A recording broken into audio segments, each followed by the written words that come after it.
Hey there, Grateful Gang. Welcome to Gratefully Living the Chronic Life. I am Lauren Blanchard Zaleski, otherwise known as the Gratitude Addict, and thank you for being here. If it is your first time here, I come to you every Thursday at this time to welcome my expert guests, and I've had some incredible guests. This is episode 96, and my guest tonight, Jill Johnson Young, is absolutely amazing. You guys are going to love her. She talks about grief and loss and dementia and trauma. And I am having trouble broadcasting to one of my channels. Let me fix that here. There we go. So she's fantastic, and somehow she makes grief beautiful with some humor and poignancy and gentleness and tenderness. And you guys are going to love her. So I'm really excited to introduce you to her tonight. She's fantastic. Just a couple things before I bring her on. We are an interactive broadcast. If it is your first time here, we love to field questions and comments from our viewers. So please feel free to weigh in with any comments or questions you might have, thoughts, personal experience. We love it all. We want you to feel as much of this broadcast as we are. I don't like to just talk at people. I like to bring everybody into the conversation. This broadcast, I started over 2.5 years ago. Ironically, actually, after the death of my best friend and my co-admin of the Facebook group, Amy Gray. So she is the closest thing I have had to the death of a spouse. She's the death that has affected me the most in my life. It took me a long time to grieve her. I'm still grieving her. It's a never ending process, which I know Jill is going to talk to us about. But I started this broadcast very soon after her death, which was right around when COVID started. And it has been such a privilege and an honor to bring you these broadcasts. Each guest that I bring on the show each week has something very important to share about special topics that I find apply to living our best lives despite life struggles. My personal experience is living with chronic pain and illness. I run a community on Facebook called Attitude of Gratitude with Chronic Pain. And you are welcome to join us whether or not you live with chronic physical pain. I believe pain is pain, and that can come in forms of trauma, PTSD, anxiety, depression. We deal with the emotional aspects of pain, which is often unrecognized, untalked about, untreated by doctors. There's a million other pain groups out there for various illnesses and injuries and all of that. We're different. We are a no complaining group. We do offer live chats twice a week where you are free to vent and talk about whatever you want, specifics, pain levels, and all of that. But in the group itself, we do not. We focus on things like gratitude, mindfulness. We do 3 things you did well today. What are you grateful for today? We set daily intentions, all these positive-based, solution-based tools. So if that interests you and you would like to join us, or even if you just want to find more gratitude in your life, please join us on Facebook. Speaking of which, my group, which I started almost 8 years ago, we hit a huge milestone this week, and I might just cry talking about it. We hit 3 days ago, we reached 10,000 members. So based on what I just told you about my group, it is a non-complaining group for people with a lot to complain about. And the fact that we have 10,000 people who knowingly and willingly, without being told they have to join, they join our community because they want to live a better life and they decide to love their lives more than they hate their pain, is so humbling and beautiful to me. And I'm so blessed to be a part of it. Next week, I am going to not have my regular broadcast, but for those of you who are in AOG, which is our loving shorthand name for Attitude of Gratitude with Chronic Pain, I'm doing a special broadcast right directly into the group. So only for members of the group. We're going to be doing a special 10,000 member episode. I'm going to have a few special guests and give away lots of merch and prizes and books and all that other good stuff. So make sure same time next week, but only if you're a member of AOG. And if you're not, you should be. Join us now. What else? Wednesday. So I'm not going to be, well, I just said I'm not going to be with you next week. I'm actually not going to be have a regular episode for several weeks because I'm working on something which I've dropped hints at for a while. I've given some teasers here and there. I'm going to do a formal announcement on Wednesday, on September 1st. So if you're not in Attitude of Gratitude with Chronic Pain, you'll be well aware of this. If you are not in AOG, please stay close to my website, which is gratitudeaddict.com, or my YouTube channel, which is Gratitude Addict. You will find the announcements on there. I've been teasing about one event, which I'm hosting on World Gratitude Day, which is Wednesday, September 21st. It's actually now 2 events on the same day, 2 really big, I think, events and very exciting events. So make sure you stay tuned for that. One of the events is free. The event that I'm hosting is free, and then I'm sponsoring something else, which is it's prior to my event. I don't want to give too much away, but it's very exciting. So to get your gratitude on, stay close to gratitudeaddict.com and you will find out more. So without further ado, let me bring on my guest who I met a few months ago, and she is just delightful. Jill Johnson-Young. Thank you so much for being here, Jill. Thank you for having me. I love talking with you. I love talking with you too. Jill is the co-founder and owner of Central Counseling Services in California. She's a licensed social worker, and you specialize in grief, trauma, dementia. But you have an incredible all the fun stuff. All the fun stuff, yeah. The stuff that everybody's like the real lighthearted stuff, right? The light conversations. You're also an author, The Rebellious Widow. I've been reading today, which is I see behind you. You've got several books. Let me just show them here. Got The Rebellious Widow, and then you've got a workbook, Your Own Path Through Grief, a workbook for your journey to recovery. And then you've also written a few children's books. Someone I Love Just Died, What Happens Now? Someone is Sick, How Do I Say Goodbye? And My Pet is Sick, It's Time to Say Goodbye. Wow, amazing, amazing. I told you prior to coming live, I have to dive in with, like, if you can just give the backstory and your own personal story with grief and all of that, because it's just so, like, my jaw just drops every time I hear it. I have lived a life that has included grief as part of life, which is why I don't see it as something to make it stop life. It's just part of the life cycle for me. I grew up with older parents. I went to funerals as a child. They were a normal event. I was the first social worker for our local AIDS project back in the time before we had a word for AIDS, when everybody died. Right. And we had to be able to keep our focus on the positive and being okay with what we were doing and doing the best we could. So it just became part of who I am. I've spent 13 years in hospice. I ended up an administrator of a very large hospice in Florida. And I happen to have been married to Linda for 23 years. She was an ER nurse. We raised 3 kids together. And Linda died ultimately as a result of chemotherapy damage from breast cancer, which turned into adriamycin. It came from adriamycin and became pulmonary fibrosis. And you came in with pulmonary fibrosis. Right? That was the chemo that did that. I'm not going to fault the drug maker because it gave us an extra 10 years. So grateful we were, grateful I am. And you were married for over 20 years. Am I right about 23 years. Yeah. And while she was dying, which was a bit, we were told she was going to die when she had cancer. Then she didn't. And then we were told she was going to die again the week we got legally married in 2008, in that window of Prop 8, for those who aren't familiar with it. And we made the minister promise and solemnly swear not to say till death do you part. And 2 years later, she did in fact die. But while she was dying, we had hospice, which makes sense because I work for hospice. And I think hospice should be part of everybody's dying process if done right. And she became very close to one nurse named Casper, the friendly ghost. Everyone should have a nurse named the friendly ghost, right?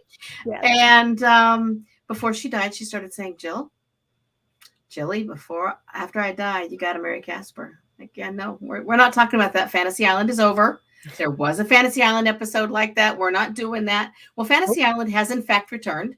And wait, there was a Fantasy Island episode with that? That was a Fantasy Island episode years and years ago with Mr. Rourke.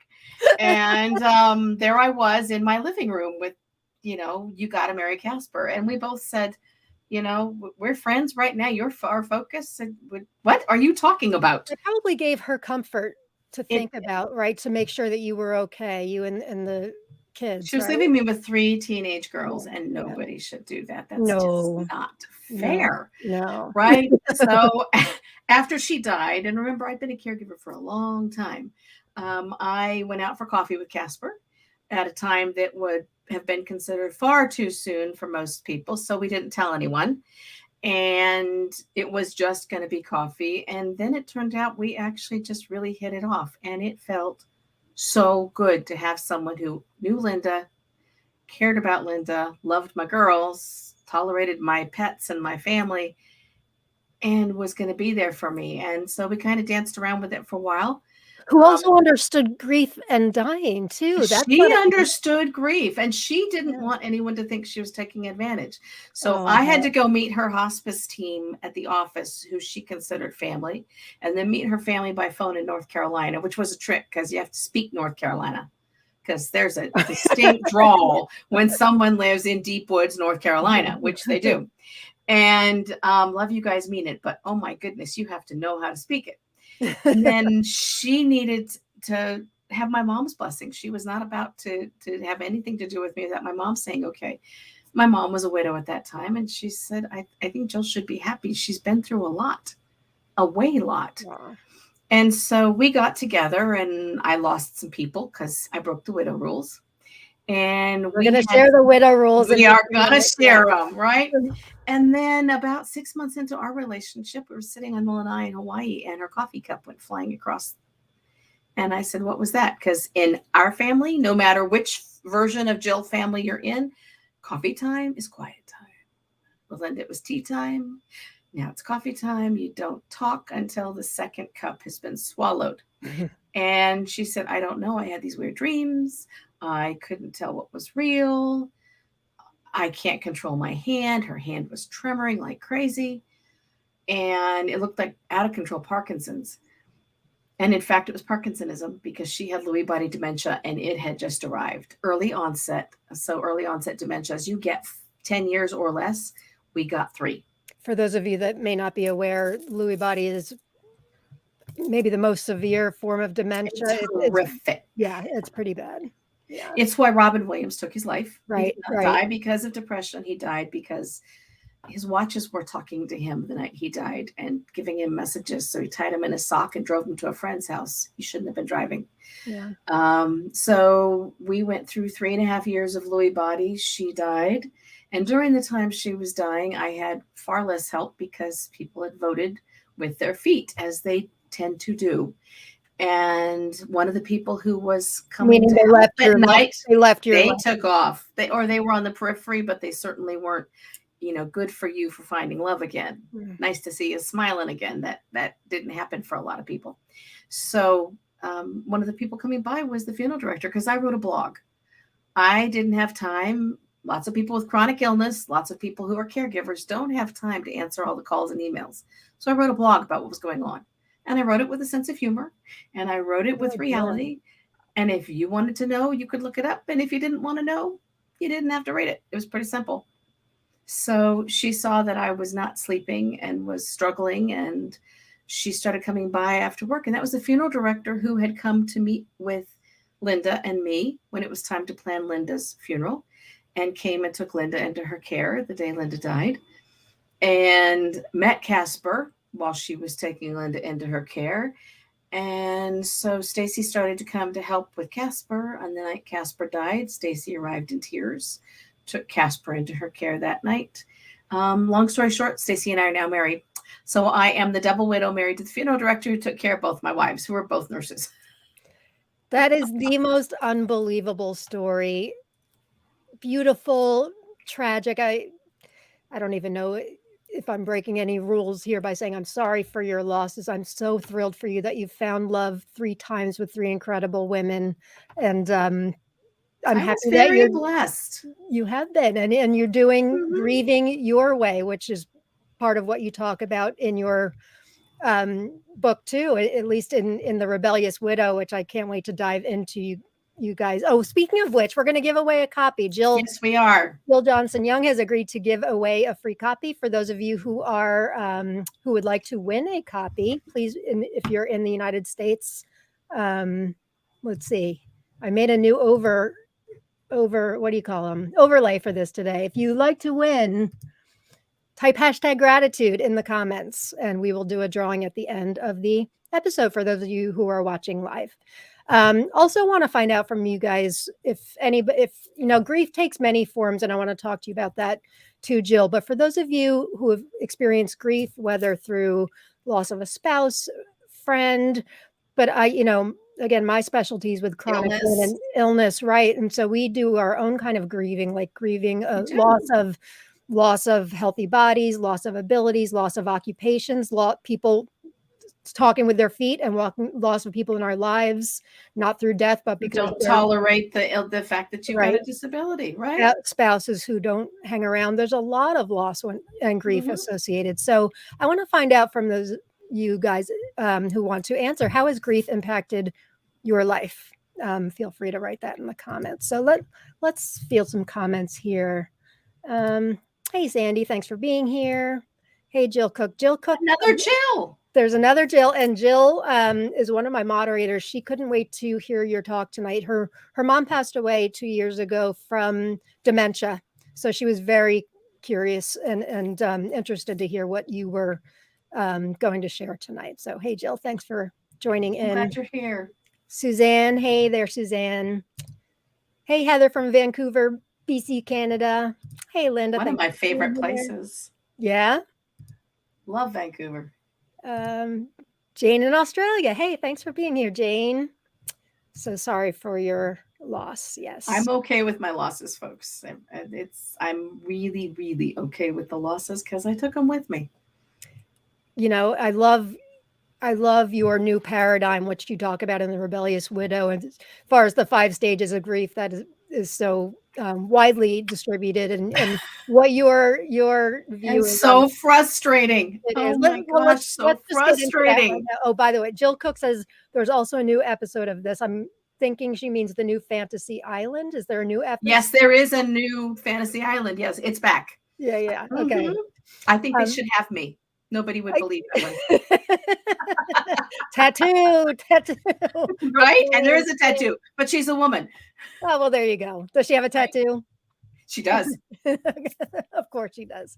The stages of grief, which were written about in 1969 by Elizabeth Kubler-Ross, for those of you that may not be aware, and they make you crazy, which you write about in the book, and understandably so. They are denial, anger, bargaining, depression, and acceptance. Tell us why those don't fit. Why they don't fit. And it makes perfect sense to me.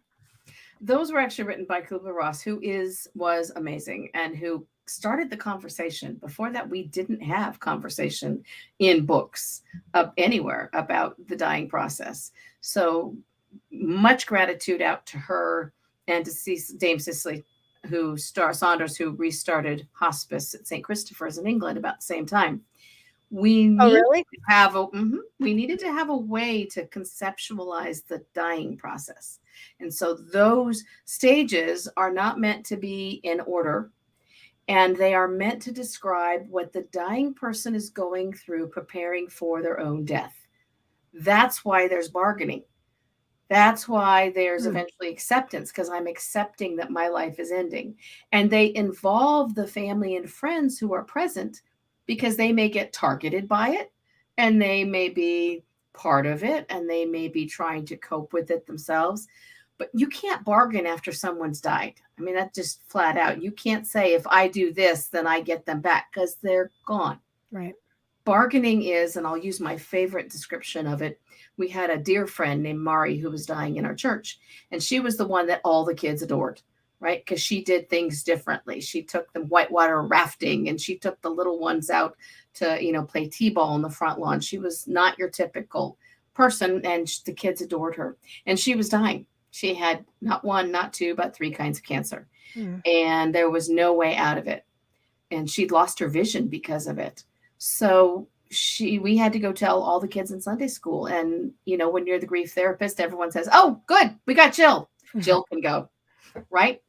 Tell people that you are a checker at a store if you don't want to get roped in, right? So I went up and talked to our second and third graders, and my niece was in there, and I said, this is what's happening. We need to be able to tell Mari what we're grateful for about her life and how we're going to remember her, how she's going to go on with us even when she's gone.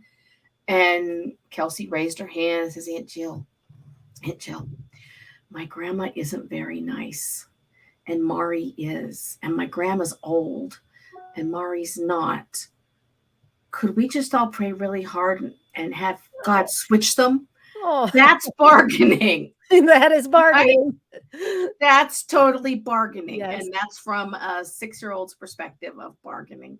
And that's the kind of thing that happens when someone is dying. If I'm going to feed my spouse all the green stuff and all the horrible veggie mix drinks, then I'm going to be able to keep them here. And you can't. That's not for after someone's died. Right. So we do that with chronic illness too. We bargain, like if I go to church and I eat, all the green drinks, and I do everything and I exercise and all that, I can get my health back. I'll do anything, or if I give me my health back, and I'll do all those things. And your argument is none of that is linear. It's more meant to explain this might happen to. It's to process. Right. And with chronic illness, there is some of that, because there is that I need to change my life. And so you are, okay, so I'm going to give up these foods that I like because that's going to give me these outcomes, I hope. Right. And I'm going to be able to grieve not being able to have those things. I was just diagnosed with silent celiac disease, pretty severe silent celiac disease last year. I have had to change everything about how our kitchen is and how I eat and what I do and all those things. And so there is constant, right? And I brought home Red Lobster the other day, and I looked at those biscuits and I smelled them from a distance, because I'm so celiac, I can't even put my nose in the bag, right? Really? Wow. Right. So, but I have to accommodate and accept that that's where I am. Right. Right. I had a stroke. I use a cane. So now when I am speaking, I dance on the cane around the cane on stage, and I say that I'm a pole dancer now, and it makes people forget that I have a disability, right? Right. So there's those sorts of things that you've got to do, because it's part of living with an illness. It doesn't belong after a death because it doesn't fit after a death. Right. And I guess it started, right? She wrote on death and dying first, and then on grief and that's grieving. Where it came from. Yeah. It came from on death and dying. And she was meeting, and she said, this is descriptive. It's not done by research standards. There's no double blind, none of that. It was just to help people conceptualize what the dying process is like. And people are uncomfortable with it. A lot of therapists take this like as the Bible, and if you're not reaching all of these in certain order, then you haven't fully grieved yet, right? I have people come onto my screen. I'm fully telehealth now because of long haul COVID. Right. Let's add some more illnesses.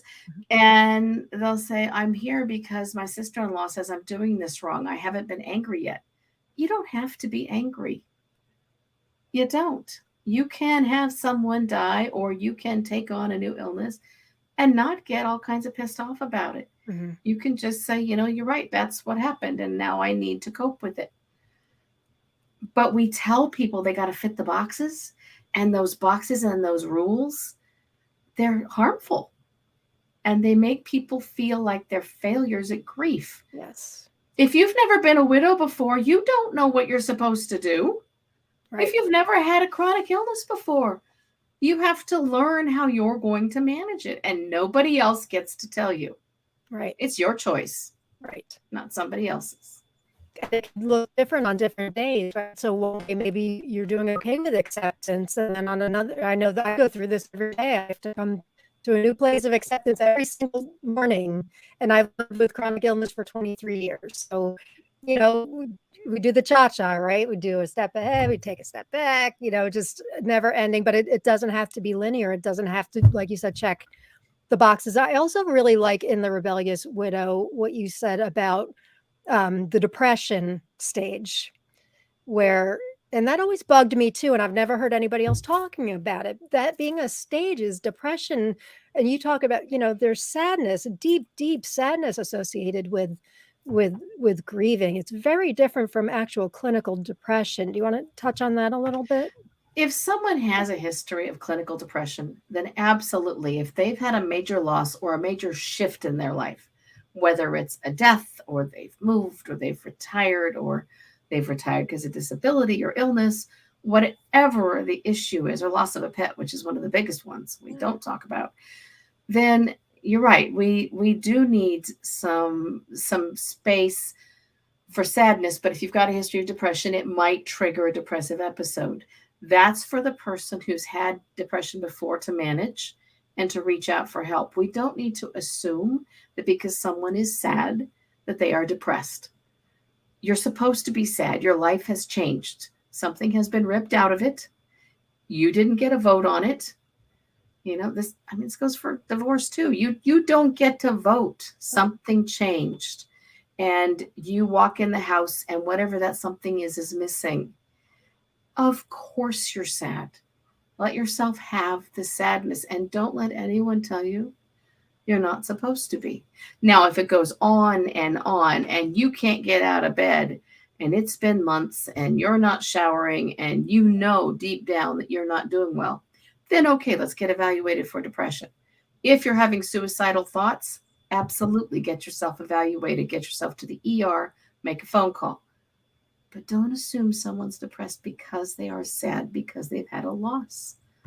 That's not the reality if you check in with people who are grieving. And they get so all kinds of pissed off when someone tells them they're depressed or tells them they need to be angry. They don't want to hear it. Their response is, this is my loss. I get to decide how I am. Right. And I think that's one of the most beautiful things about your book is you talk very much in detail about grieving your way. You get to decide how you grieve. You get to call the shots. I like what you said about doing the blog, and people, if they want to check in with you, they had that there, but you don't owe it to anybody to have to owe them a phone call just to make them feel better. Right. Right. So we teased about this a couple minutes ago. I was laughing so hard when I read this section of your book. And by the way, gang, if you want to win a copy, Jill will sign it for you, hopefully, of The Rebellious Widow. Make sure you put in the comments #gratitude, and you can win a copy. We'll do a drawing before the hour is up. Oops, oh, wrong one. Type #gratitude. All right. So you have rules. What do you call them? The grief rules and the widow rules, depending on who you are.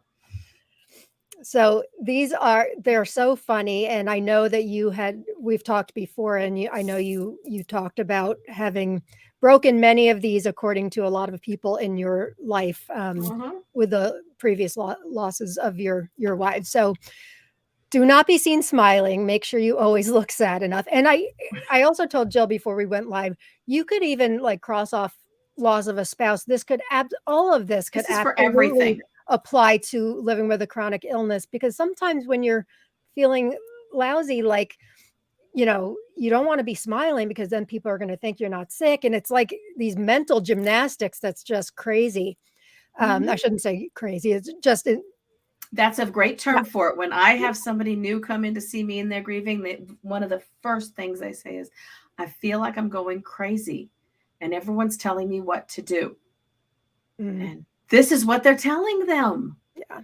And it's wrong. Make sure you always look sad enough. Don't look or act sad, especially more than 2 weeks after the funeral. I should let you read it because these are your words. You go ahead and read it. Don't look or act sad, especially more than 2 weeks after the funeral, lest this make those around you feel bad or think about death, because you're not supposed to make them feel that way or think that way. No going out for anything social, and you should stay home and only wear black. I was at work one day, and actually I quit my job because there were too many people coming by my cubicle telling me that I looked too happy, sounded too happy. And I texted my boss, who was a friend, and said, I think I need some black crepe and I need to decorate my cubicle. But right now I'm leaving for the day. I'm going to go find some quiet little bar to sit in, not get drunk, and just get away from all these people because this is making me crazy, right? And there's the going crazy part. No going out for anything social, stay home, go out and socialize so everyone knows you're okay. And for goodness sake, don't wear anything black, right? Quit lash. We're having a birthday party. Would you come? Well, see, it's the anniversary of my spouse's death. Probably not. But then you're going to make us feel like you're home being sad. So you should come and put on something bright and cheerful, right? Mental No dating. No dating. Especially not for widows. Widowers, you're kind of a different category. And don't be seen in public. No. In fact, I was taken out for coffee the week after I was widowed by a fellow widow. And she said, Mari's widow, as a matter of fact. And her name was also Linda. And she's like, Jill, I know you're going to break the rules. I'm going to tell you what they are now. That way you will know what to do. And if you are going to date, you have to go out of town. You have to be 30 miles away or more so no one will spot you. Because every town's a small town and someone's going to know someone who knows somebody. Sure enough, that's exactly what happens. Jill, in all seriousness, why do you think that is? Why do people have such strong opinions about how somebody else should grieve? Why do you think that is? I've found that for those who are uncomfortable with the whole dating thing, it's because, especially with the spousal loss, with an intimate partner loss, you have done your grieving, most of it, if it's an illness, before the death. You have been through the date of diagnosis, the time before the diagnosis, the adjusting to the diagnosis. You've been through the how do we get through this, the loss of appetite, the loss of fluids. You've been through the entire dying process. You've gotten through the funeral. You are done with a lot of it at the time of the death. This happens too for caregivers, so those taking care of parents. You've done the majority of your grieving before the death. That's not to say you don't have moments of sadness. Don't anyone hear me say that. But you've done that. Other people who are outside that I don't want to read your blog readers, right? Those folks haven't done that grieving. And so for them, the funeral is when they start noticing the loss. But then after the funeral, they go to the grocery store and they go back to work and they're going out to dinner tomorrow and they've got a trip to the beach planned. You're supposed to maintain the grief because that lets them know that you still miss the person who died because they miss the person who died and you're making them uncomfortable. Mind blown. That makes so much sense. That makes so much sense. Of course, you've done so much grieving leading up to the death, especially if there's been an illness or whatever. That makes so much sense. Because I've always wondered why people have such strong opinions, and that again can go with people with chronic illness too, about how you should be handling it, why you should be getting out there and doing all the things that they can't possibly understand. That makes so much sense. Thank you for clarifying that. And it is different after the death. There is some grief still, but you don't have to live there. Living in grief is not healthy for living creatures because grief can cause illness all by itself. It causes inflammatory process. Yes, I wanted to ask you that. We need to work through that, but we want people to stay in grief, but not too much grief and not make us uncomfortable. Right? Because somebody's got to be keeping their memory alive, and somebody should be you. And if you're out having fun, you can't be doing that. I had people at my wedding to Casper walk up to me and tell me that they were there because they wanted to support me, but they could not agree with this because I was dissing Linda's memory. And I was like, okay, let me watch my mouth because I do have a sharp tongue sometimes. And I'm wearing a dress and I never wear dresses. So I will try to be ladylike. But what are you saying to me? Like you get to vote about my life? And this was Linda's idea. If you were present for her death, you heard her say it. Right now, she's in the cheering section and I'm perfectly comfortable with the decisions I've made. So back it off. You don't get to vote. Right. And why shouldn't you be happy? Why shouldn't anybody be happy? Isn't that what we all strive for, to be loved and heard and understood and valued and cherished? That's what I do. Lots of trainings for hospices and hospice groups about intimate partner loss. And part of what I talk about is, it's fascinating that when someone is dying, everyone assumes that they can only treat the spouses as caregiver and patient, not as spouses with an intimate relationship. And we also treat then the surviving spouse like they're supposed to become the Blessed Virgin Mary. Right. They were married, folks. They had a life. Yep. Right? Treat them like it. And you're right. It's so different for men and women, isn't it? Men are like, oh, look, there's someone eligible on the block. And men don't like that. Let me just make that clear. They're uncomfortable by and large, but they get treated that way. And sometimes they fall into it because they feel like that's expected. There's that role expectation. Oh, really? We need to let people do things their way. Yes. Right? If you want to remodel, remodel. If you don't, you don't. Right. Make sure that you're encouraging people to say their loved one's name, whether it's a pet loss, right? I see Jill's talking about her dog, Murphy Brown. We need to talk about the ones who died, and they need to be part of it. My Adele is still my screen on my computer. My Dolly is my screen on my phone. We actually adopt senior poodles, so we have lots of losses around here. Oh, I forgot about that. But, we need to talk about the names, right? Yes. Yes. All right. Where did we leave off? No dating period. Dates of your friends don't have to worry about you. Mm-hmm. And that was the funny part. They was like, you're not sad enough. And then somebody came by and to my cubicle and said, there's a list of people interested in dating you. I'm like, I need all of you to just stop. Okay. Just stop. So make no changes to your home involving your lost loved one until given permission by someone else. Do not remodel or get rid of any of their stuff. But you need to remodel and buy some new furniture, and you also need to get rid of your spouse's stuff so it doesn't upset people and they come to the house and see their jacket in the closet. Right? I had a dear friend who was a hospice nurse. She came home from her husband's funeral and his clothing was gone. Somebody had left the funeral partway through, felt like it was unsafe, unnecessary for her to have his clothing in the house, and they donated it to Goodwill while she was at the funeral. Oh my gosh. That's not unusual. And by the way, folks, sometimes people hide valuables in clothing in the closet. So don't touch the closet. You don't know what's in the pockets. They probably thought they were being helpful, but that's incredibly so not helpful. That's terrible. Don't change the sheets. If someone died on those sheets, that surviving person, whether it's a daughter or a spouse or a son, they may want them. Leave it alone. The dog may want them for that matter. Right? And then don't say the loved one's name, but do say their name. Don't say it because it makes people weird, but do say it because otherwise they think you've forgotten who they are.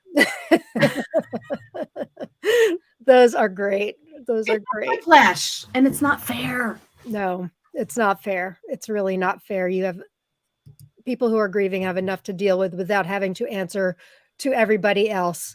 And getting a report card. Yeah, good point. Report card. Oh, I should also say, I want to get to your comments, gang, but I want to say where you can reach Jill. Her website is jilljohnsonyoung.com. Oh, didn't mean for that to be on a ticker, but there you go. And therebelliouswidow.com. You can find me at both. And centralcounselingservices.net. She also has a Facebook page, and she offers a Friday grief chat, right? On Friday. Every Friday, 10 o'clock Pacific time. With your with a RN, another grief. Deborah Judd Hart. Yeah, she's a grief clown. Grief clown. Facebook.com. Grief Talker is their Facebook page, and they offer these wonderful Friday grief chats. So why did I bring that up? Grief chat. Oh, I wanted to get to your comments. That's what I wanted to do. Got people who are entering to get the book. Let's see. I've gotten a lot closer, Sandy. I've gotten a lot closer to my sisters as a result of my mom's death 16 years ago. I've also learned there is no right or wrong way to grieve. Absolutely. Sandy, you're spot on. Kirsten, hi ladies. I'm still bargaining with my illness. Haven't worked yet. And it hasn't worked yet. Oh, it hasn't worked yet. Yes. Yeah. I think Jill's point of it not being linear. I think we kind of, it's like a trampoline back and forth with a lot of these that can be never ending. Right. And it's also looking at what you are losing, what you have lost, what has changed. Speaking about that, coming to terms with that, looking at what goals you're not going to meet, eventually looking at what goals you want to shift to. what things are never going to be the same. Right. All losses have sort of the same kind of process, and that comes to with an illness or an event like a stroke. Right? I didn't drive for 6 months. I walk with a cane. I have to work hard to think and speak after about 7 o'clock at night because of the damage. So we all have those. We have to make those shifts and changes. Yep. I have to make sure I accommodate that. I was in Hawaii. People were like, "Ooh, let's go to Volcanoes National Park. It's like a 5-mile hike, and we're gonna." I'm like, did you want me to sacrifice myself into the volcano? Because if I stumble, whoosh, right? It'd be a great way to go out in a blaze of glory, but I don't want to do that right now. I know. Right? And that can be tough to deal with when we see everybody else doing these things. It can be really, I'll use the pun, but it can be a tough pill to swallow, having to come to terms with these things that we so want to do. We feel like we should be able to do them. And you've actually got a great quote on this, which I want to put up in your book. Indeed, grief's two most common sidekicks are fear and guilt. Mm-hmm. They come right out. They fly right out. They the do. minute somebody dies or you have a loss, there's fear, what's coming next or what just happened. Fear can be anything. And then guilt. What did I do wrong? What could I have done differently? What didn't I say? What hasn't happened? And that can go for anything. Why can't I climb up to that volcano? I should. So I bargained with that. Right. And I had a absolutely forbidden blue Hawaiian because it is gluten-free. And I sat by the pool while they were hiking up. Well, there you go. That's a good compromise. And I looked at the ocean and I enjoyed it. I just didn't go sacrifice myself to Pele. Good. I thought that was unnecessary. Right. I think that's a smart move. Jill said, oop, where did it go? I have been all kinds of pissed off. Love that. Facebook user says, interesting, because for me, there's anticipatory grief and then after the fact. Absolutely. That's why I wrote the workbook, because, lots of people tell grievers of any kind, you should journal about that. Well, nobody wants to journal in a blank book, including me. And I will tell you a secret, therapists are the worst journalers ever. We tell everyone to go to group and we tell you to journal and we don't do that stuff. Yeah. So if a therapist tells you to do those things, you ask them right back, are you? Right? Those of us who have written journals, and I've written too as well, we're not all that great at it either. We do better when we've got things to jog us and tell us. And so that one was designed to get people moving through the after a loss grief, because we need to be able to work through the stuff left over. Fantastic. I love that. I'm not sure if I've ever seen another grief-related workbook. That's really wonderful. And I want to talk to you about the children's books too, but I want to get to more of these comments. I love Franny's. Sometimes I do get a vote, and no, you do not get a vote. No, you do not. Nope. Your grief. People say you are acting differently. I've never dealt with this before. Yeah, I am acting differently. I'm a widow now. I'm sick now. You don't get to tell me how to act. You don't have to give up all the gluten. Stop it. Right. That is right. Nobody can tell you how to feel. Nobody should be able to tell you how you should feel. And including yourself, feel those feels, but as you say in The Rebellious Widow, just don't live there forever. Don't get grief stuck. Shouldn't be forever. It doesn't, you can go through it. Oh, and I wanted to ask you, talk about whiplash, right? I've got so much I want to talk to you about. I'm like, like squirrel. Grief is big. Grief is big because I told you before the episode, it encompasses so much. What did I want? Oh, I found, I know this won't be news to you, but David Kessler he talked about a 6th stage of grief being meaning. I'm sure you're aware of that. It's something everybody. It's not the stage. It's when someone has finished the leftovers and has worked through things. Then what they want to do is they want to have that person's name repeated. They want them to be remembered, whether it's my Adele or whether it's my wife or my other wife or my dad. You want to be able to make sure that they remain. I disagree vehemently with anybody saying, "Oh, there was a reason that there's a reason this thing happened." That means there's somebody somewhere picking out who's going to get sick and who's going to die, and I think that Mm. sounds like a really terrible idea. So that doesn't fit my construct of the world because I don't want to be on a monopoly board. I don't even like monopoly. But I and wasn't I'll go sure what he straight to meant by jail. that. I didn't look into it. I just came across Right. it before this, but But I for wasn't sure if, like, instance, I hear a lot about post-traumatic growth, and I consider my story, my situation where I hit my rock bottom with alcoholism and, you know, mhm, things could have been a whole lot different for me. I could be sitting in jail or dead right now. right, So I've taken, you know, that giving it and meaning. given it meaning, I guess, and I was wondering if that's what he meant by that. I wasn't sure if that's what he meant. He is fully invested in the 5 stages, so he named a sixth stage, Okay, but it's what everybody who works in grief sees, which is I need to find a place to put this. okay. So I've had clients who have lost beloved pets and they have some means. And so they have created funds at their local animal shelter for people who need to have their animals euthanized and can't afford it so that they can go to a vet and be present Okay. for that. There's an elevator at our church that's dedicated to many people, including my dad and my late wife, because they couldn't get up and down in church because it's a big old 120-year-old building with no elevator until now, right? I take my wife's pictures and I put them in presentations that I do so Mm, that their stories go on and people will not forget Lewy body when they have seen Casper in the stages of Lewy body, and there are stages with dementia, right? yeah. So there's all kinds of ways we can find meaning. At our house, Christmas trees always now include the paw prints that come back Hmm. when we've had a pet cremated. And then there's a picture of everybody we've lost through the years that goes on the tree. Oh, that's Meaning, beautiful. right? Okay, that makes sense. That's beautiful. Mm-hmm. Can gratitude and grief coexist, in your opinion? Absolutely 100%. They need to. And Okay. so should humor. Because if you are just sitting in grief and you can't be grateful for the person or the creature or the whatever it is that you have lost, having been there in your life before, then you've given up far too much of yourself and of them or of that.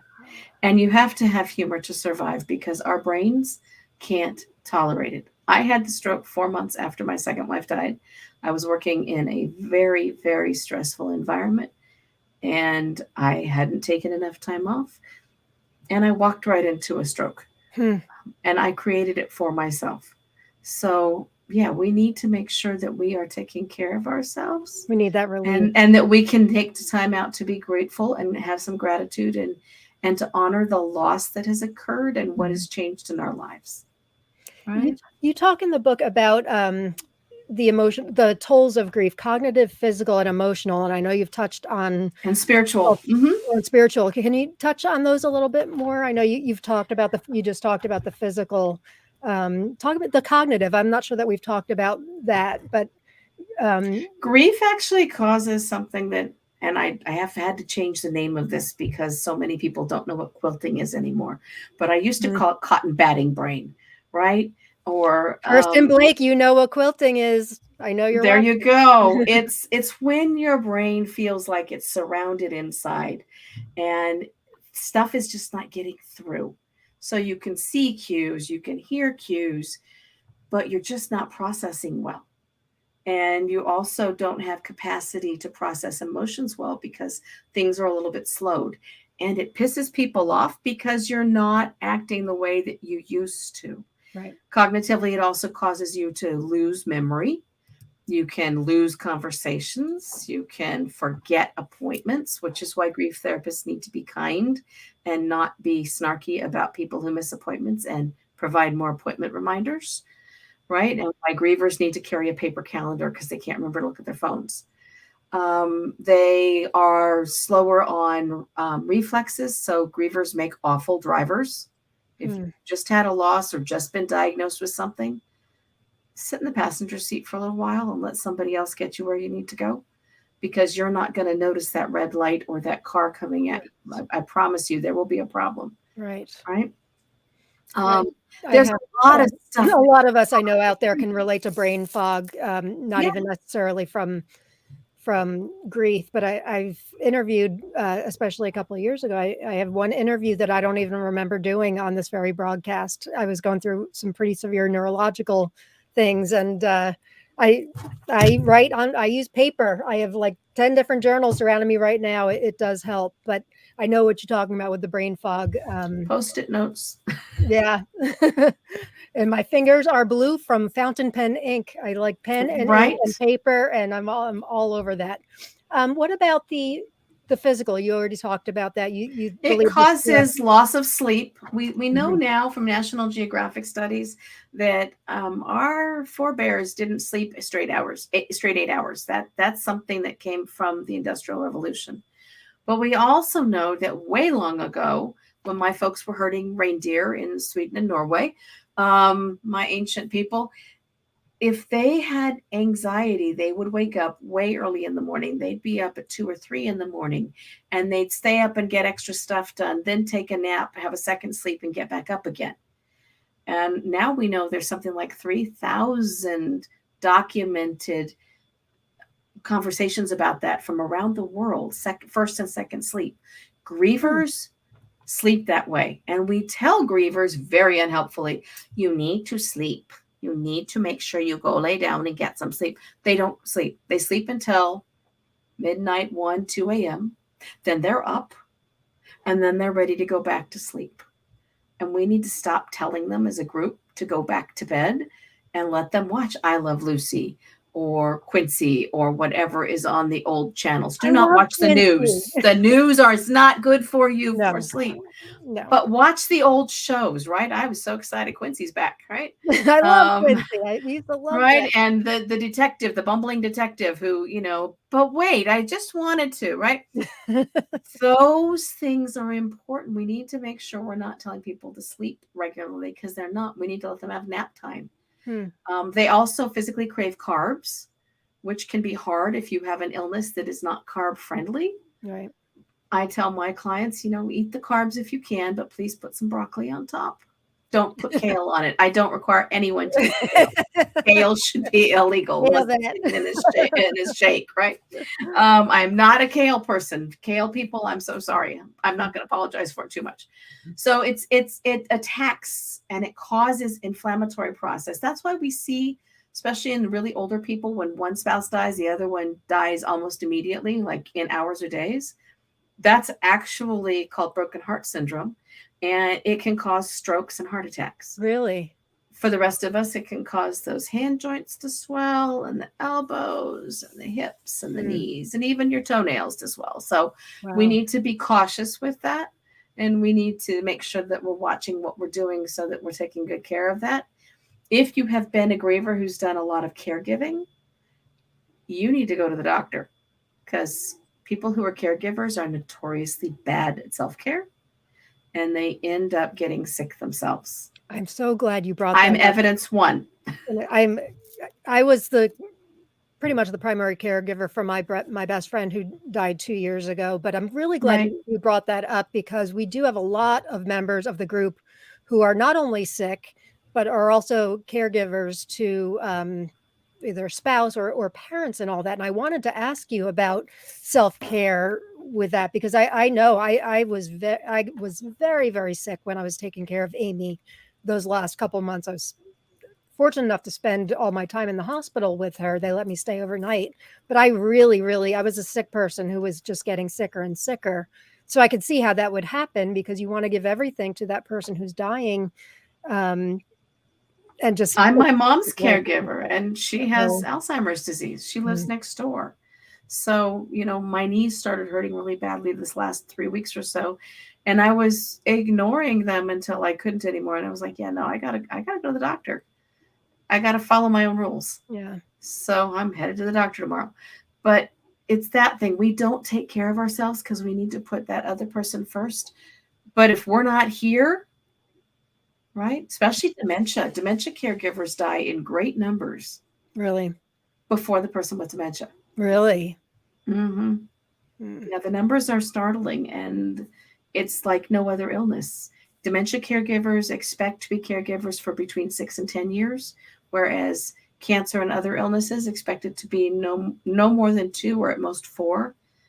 And just that expectation increases A long stress, time, right? right? And with dementia, you have one loss after another, after another, after another, and sometimes a bounce back, and then it's like, oh my God, now what? So there's all kinds of stress that dementia caregivers experience, which is separate and apart from other illnesses. And that's They not to say say that, that other caregivers aren't stressed, because you are.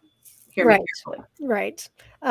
They say that, when you're on an airplane, that if you're traveling with a child, you put the oxygen on yourself first in order to take care of that child, right? It's a similar analogy that it can be easier said than done, but in order to take care of others in the best way possible, we have to take care of ourselves first.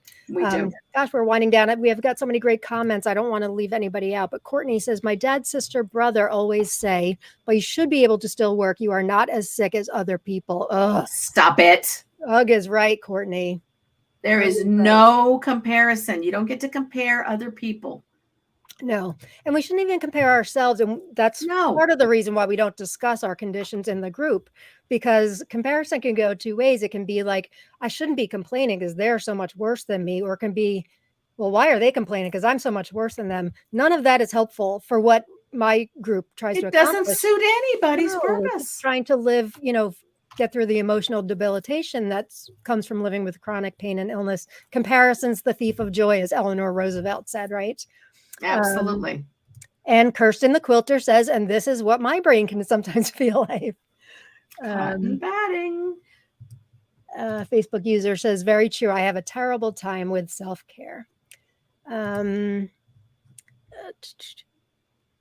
Sandy's comment, just because you find growth or meaning after the fact doesn't mean your loved one had to die. You're right. Oh, yes. Jane's chronic illness is losing a part of myself. I agree. It is. And Sandy, and it's a part you need to grieve. Find growth or meaning after the fact doesn't mean your loved one had to die in order for that to happen. Absolutely true. Good point.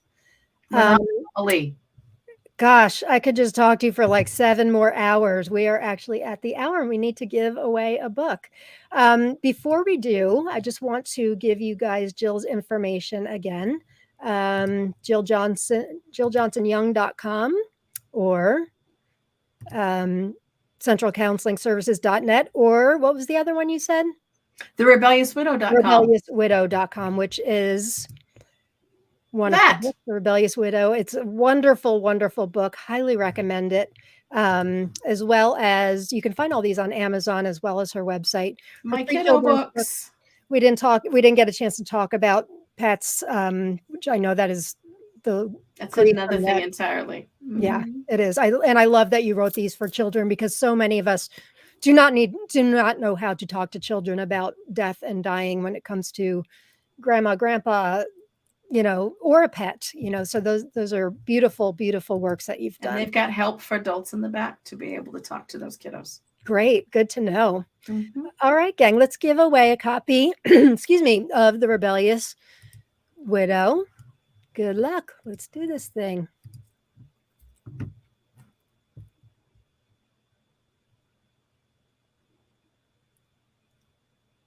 It's teasing. Suzanne Swafford Loss. I will sign it. I'm assuming that Lauren's going to send me the information, and I will sign and mail tomorrow. Thank you so much. Congrats, Suzanne, and thank you, Jill, for gifting that to us. That has been wonderful. So, and also her Facebook page, make sure you check it out, facebook.com. Grief Talker. She has a grief chat every Friday on StreamYard, similar format to this. Jill, you are just wonderful. You've been a fantastic guest. Really gives us so much to think about when it comes to grief, and the fact that you've had such significant loss in your life and you are able to walk through with joy and hope and humor is just beautiful and an inspiration for me, for sure. You. I'm sure many. I'm directing my chronic patients to you as well, to your group, because they need to see the hope that you offer. Thank you. Thank you. I hope so. And thanks to all of you who are watching live. If you're watching the recording, thank you for watching as well. And again, I'll be off for a couple weeks to everybody. But if you're in Attitude of Gratitude with chronic pain, make sure you tune in next Thursday for our big 10,000 member celebration. And keep an eye on the YouTube channel and my Facebook page for a big announcement for World Gratitude Day. And I will see you next time. Peace and love. Get your gratitude on. And thank you, Jill. Thank you. Bye, gang. Let's see, I have a closing. I always forget to do it. Here we go.